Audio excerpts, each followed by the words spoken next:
पिछले वीडियो में मैंने चरक संहिता के अभिधेय और प्रयोजन के बारे में चर्चा की थी और आज मैं आपको बताने वाली हूँ चरक संहिता में वर्णित चतुर्विध प्रकार के सूत्रों के बारे में। चतुर्विध सूत्र, तो इसके बारे में जानने से पहले थोड़ी सी हम चर्चा कर लेते हैं चरक संहिता के निर्माण पर। तो चरक संहिता का निर्माण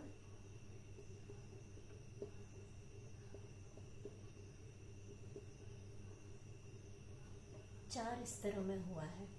ये इतिहास में हम पढ़ के आए हैं। पहला स्तर है उपदेष्टा। उपदेष्टा है इसके महर्षि आत्रेय।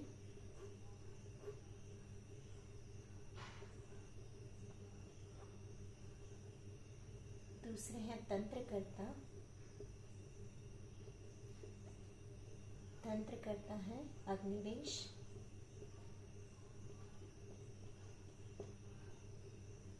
तीसरा प्रतिसंस्कर्ता।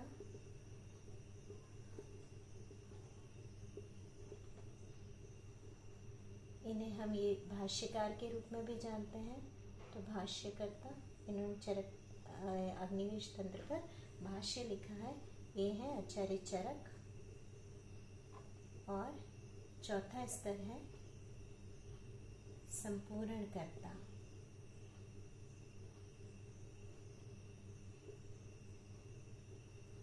ये है दृढ़बल। तो इसको थोड़ा सा समझा के आगे बढ़ती हूँ मैं कि उपदेष्टा है महर्षि आत्रेय, यानी महर्षि आत्रेय गुरु हैं। उन्होंने इस पूरे आयुर्वेद का उपदेश किया, तब ये चरक संहिता नहीं कहलाता था। उन्होंने आयुर्वेद को जो भगवान इंद्र से जो आयुर्वेद का उपदेश उन्होंने प्राप्त किया था, उसे उन्होंने अपने अग्निवेश आदि 6 शिष्यों को बताया था। तो अग्निवेश उनमें प्रधान शिष्य थे। उन्होंने महर्षि आत्रेय के जो भी उपदेश थे उनको तंत्र के रूप में निबद्ध किया। तो ये उनके शिष्य थे। इन्होंने तंत्र के रूप में इनके उपदेशों को निबद्ध किया। तो वो तंत्र क्या कहलाया? अग्निवेश तंत्र। तो पहले चरक संहिता अग्निवेश तंत्र के रूप में थी, यानी मूल तंत्र जो था वो अग्निवेश तंत्र था। फिर कालक्रम से आगे बढ़ी बात ना, इनका काल आते आते प्रतिसंस्कार की आवश्यकता पड़ी, क्योंकि काफी समय का अंतर था। ये 1000 ईसा पूर्व में लिखा गया था और चरक हुए 2री से 3री शताब्दी के बीच, तो काफी समय का अंतर था। तो आवश्यकता पड़ी कि एक युगानुसार उसमें प्रतिसंस्कार किया जाए, उसको युग के अनुसार ढाला जाए। तो वो कार्य चरक ने किया। चरक ने क्या किया? अग्निवेश तंत्र में जो सूत्र थे उन पर भाष्य लिखा, यानी उनको एक्सप्लेन किया और अच्छी तरीके से उन पर भाष्य का वर्णन किया। तो इनके नाम पर चरक संहिता, मतलब अग्निवेश तंत्र फिर चरक संहिता कहलाया। कुछ समय तक अग्निवेश तंत्र भी पैरेलल रूप में साथ में चलता रहा। बहुत सारे लोग इसे भी पढ़ते थे, बहुत सारे लोग इन्हें भी अध्ययन करते थे, लेकिन धीरे धीरे वो पूरी तरह चरक संहिता के रूप में ही विख्यात हो गया। तो चरक संहिता इन्होंने भाष्य करके चरक संहिता बना दी। उसके बाद कालक्रम से जब दृढ़बल का काल आया, तब तक क्या हुआ, कुछ अध्याय इसके विलुप्त हो चुके थे। चरक संहिता हमारे पास में पूर्ण रूप में थी। तो आचार्य दृढ़बल ने शिलावृत्ति न्याय बोलते हैं उसे, शिलोच्च वृत्ति न्याय। वृत्ति न्याय, इसको आप समझ लीजिए, आपने इतिहास में पढ़ा है, फिर भी मैं आज रिपीट कर दे रही हूँ इसको।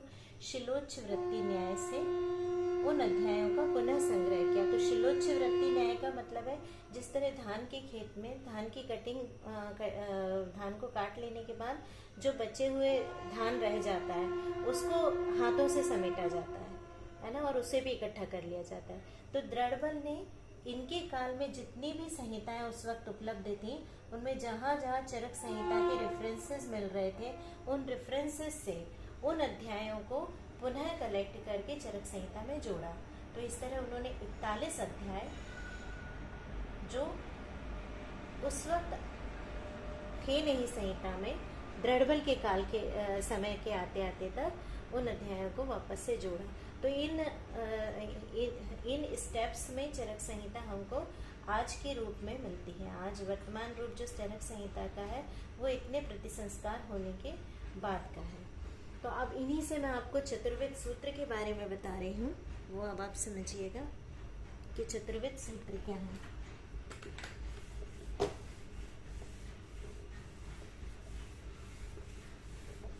इन्हें समझने के लिए एक और चीज याद रखना है कि चरक संहिता प्रश्नोत्तर शैली में है। प्रश्नोत्तर शैली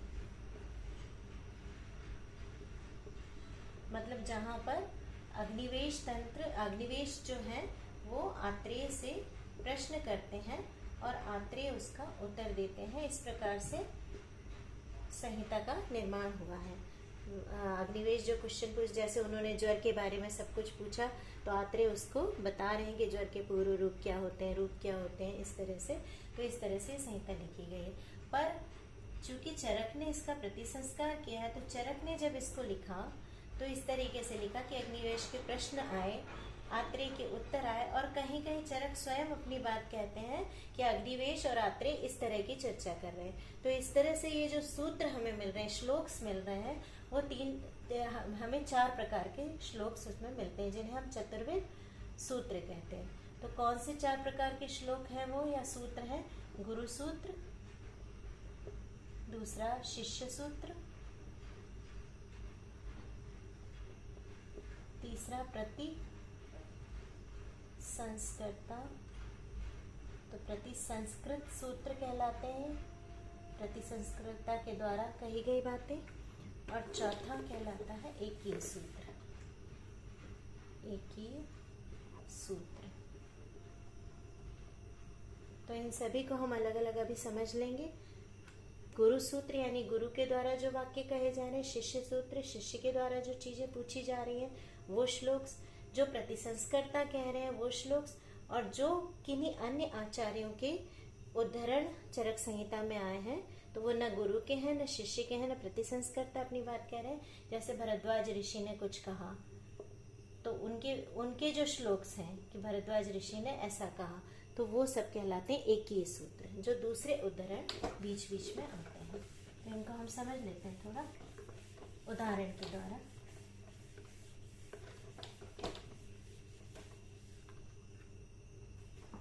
पहला है गुरु सूत्र।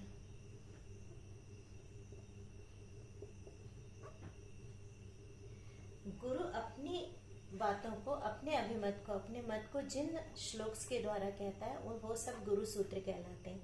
जैसे एक जगह उदाहरण आया है, उदाहरण के लिए आप पहले उदाहरण लिख लीजिए, फिर मैं उसे समझा देती हूँ। जैसे नैतद बुद्धिमताम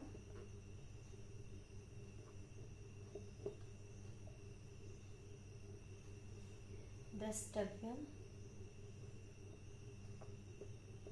अग्निवेश।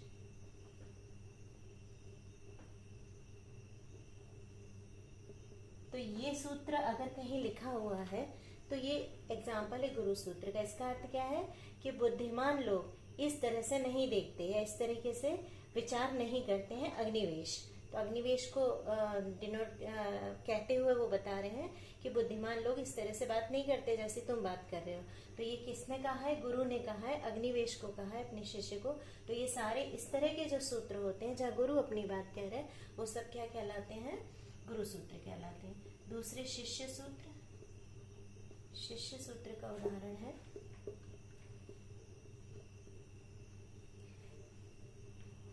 नैतानि भगवन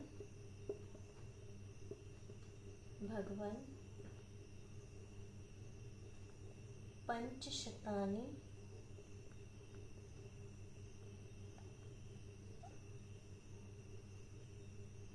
पूर्यन्ते।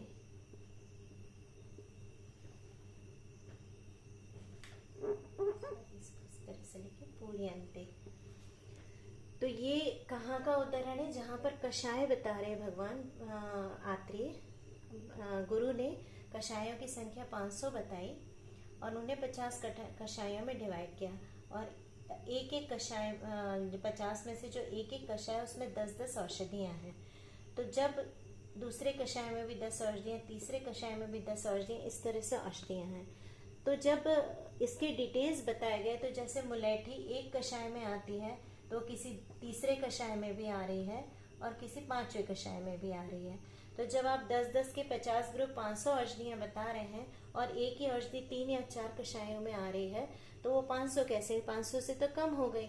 इसलिए जो आचार्य अग्निवेश हैं, शिष्य हैं, उन्होंने गुरु से पूछा, न एतानी भगवान, भगवान इस प्रकार से तो पंचशतानी पूर्यन्ते न पूर्यन्ते, 500 यानी 500 पूर्ण नहीं होती है ये तो औषधियाँ, उतनी 500 जो आप बता रहे हो 500 नहीं होती। इस तरह के जो क्वेश्चंस यानी प्रश्न उठाते हैं शिष्य, वो सारे शिष्य सूत्र कहलाते हैं। ये श्लोक से शिष्य सूत्र कहलाते हैं। फिर प्रतिसंस्कृत सूत्र, इसका उदाहरण क्या है वो लिख लीजिए। तमुवाच भगवान आत्रेयः, भगवान आत्रेयः, ये भी एक सूत्र है। अब ये लिखा है तो ये इसका अर्थ क्या है, तम उवाच, उनसे कहा भगवान आत्रेय ने, भगवान आत्रेय उनसे बोले, किससे बोले, अग्निवेश से बोले। तो जब हम कह रहे हैं कि अग्निवेश से भगवान आत्रेय ने ये बात कही, तो इसका मतलब न तो जो कह रहा है वो अग्निवेश है, न वो आत्रेय है, तो वो कौन है, प्रतिसंस्कर्ता ये बता रहे हैं कि भगवान आत्रेय ने अग्निवेश से कहा। तो इस तरह के जितने भी सूत्र आएंगे वो सब क्या कहलाते हैं, प्रतिसंस्कृत सूत्र। चौथा सूत्र है एकीय सूत्र, इसका भी उदाहरण समझ लीजिए।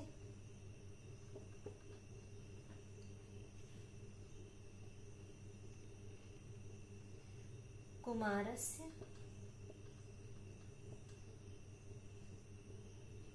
शिरः पूर्वम अभि निवर्तते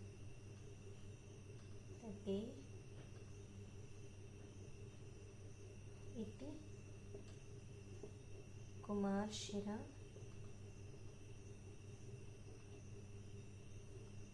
भरद्वाजः।